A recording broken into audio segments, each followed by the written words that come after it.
Hello guys, আসসালামু আলাইকুম। আমি আবার আপনাদের মাঝে আজ উপস্থিত হয়েছি আমি আর একটা গল্প শোনানোর জন্য। আমি কাজের মানুষের গল্প করছিলাম। এই কাজের মানুষ মারাত্মক ভয়ঙ্কর হয়ে যায় যখন তারা অচেনা হয়। আমার পাশে একটা কাজের বুয়া ছিল, অনেক দিন কাজ করছিল। তো আমি সবসময় কাজের মেয়েদেরকে, কাজের মানুষদের কিন্তু আমি নজরে রাখি। আমি যদি আমার বেডরুমেও বসে থাকি, আমি কিন্তু বলতে পারবো রান্নাঘরে বসে তারা কি করছে। এরকমই এক সময় আমার কাজের বুয়াকে বললাম, আমাকে এক কাপ চা দাও। তাকে চা দিতে বললাম, কিন্তু আমি আড়ালে চলে গেলাম। যে দেখি সে একটা বোতল থেকে কি যেন বের করে আস্তে করে আমার চায়ের মধ্যে দিয়ে দিল।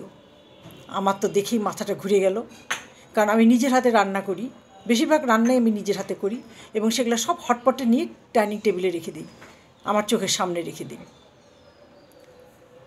দেয়াতে আমার একটু সন্দেহ হলো। আমি তাকে চায়ের কাপটা রাখতে বলে দরজা খুলে পাশে ফ্ল্যাটের যে ময়লা নিতে আসে বুয়ারা, তাদের সাথে আমার খুব পরিচয়, তাদেরকে ডাকলাম দুজনকেই।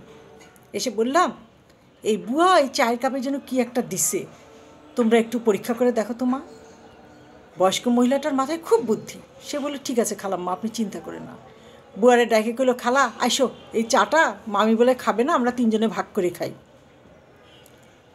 বুয়া তো খাবেই না, কিছুতেই খাবে না। তখন বললো, কেন খাবে না? চা তো তুমি তো দিছো, চাটা তুমি তো বানিয়েছো, কেন খাবে না? তখন তারা জোর করে বুয়াকে খাওয়াতে চলে। বুয়া চিৎকার করে বলে ওঠে, ওর মধ্যে ধুতরার রস। বলে, কেন? বলছে, আমি ভাবছিলাম খাইলে মামি ঘুমায় যাবে। এই তো সবাই মিলে বুয়াটারে নিয়ে নিচে নামাই নিয়ে গেল। এটাও আমার একটা অভিজ্ঞতা।